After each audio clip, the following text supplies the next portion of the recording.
हिक नंढड़ी उमिरि ॿियो सफ़र टियों अकेलाई। हिक नंढड़ी उमिरि ॿियो सफ़र टियों अकेलाई। अरबीअ मिठे का आमिना अम्मा जी जुदाई।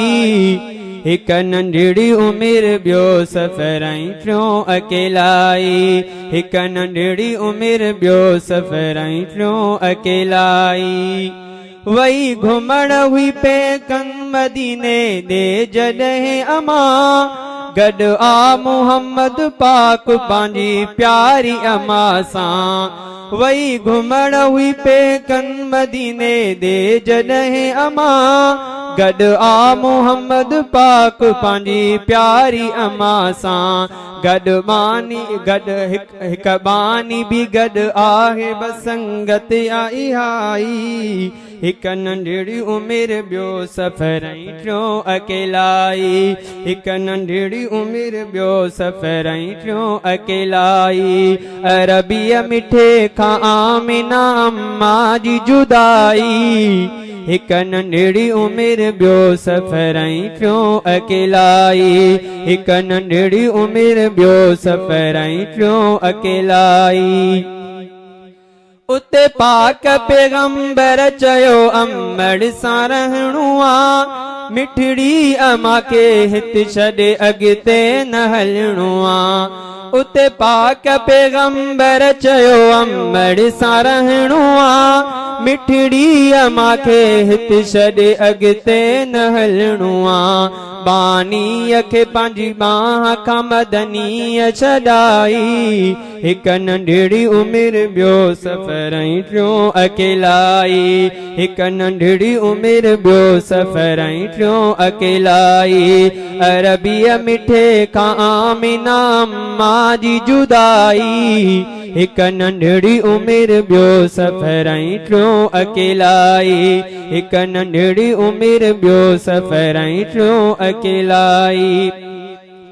सीने अमा जे ते रखी सिर रोई पुकारे।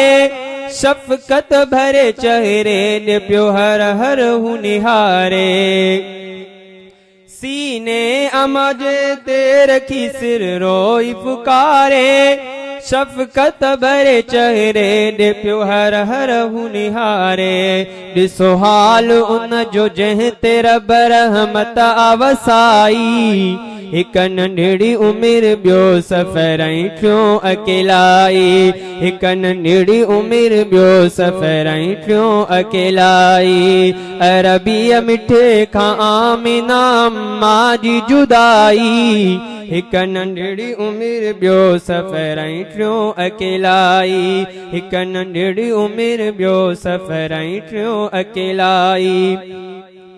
6 साल जो नंढड़ो बच्चो थियो मौत अमड़ जो।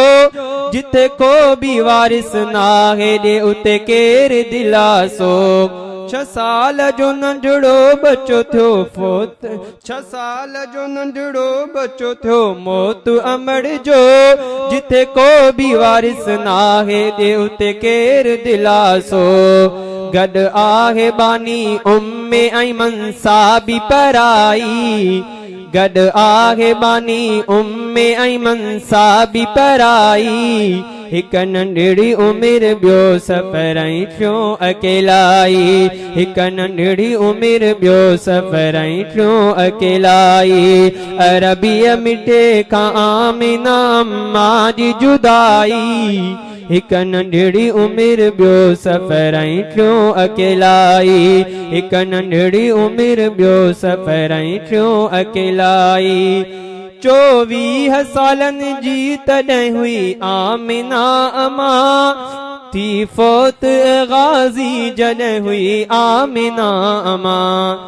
24 सालनि जी तॾहिं हुई आमिना अमा। थी फोत गाज़ी जॾहिं हुई आमिना अमा। अल्लाह साईं आई हा तक़दीर बणाई। हिक नंढड़ी उमिरि ॿियो सफ़र टियों अकेलाई। हिक नंढड़ी उमिरि ॿियो सफ़र टियों अकेलाई। अरबीअ मिठे खां आमिना अम्मा जी जुदाई। हिक नंढड़ी उमिरि ॿियो सफ़र क्यों अकेलाई।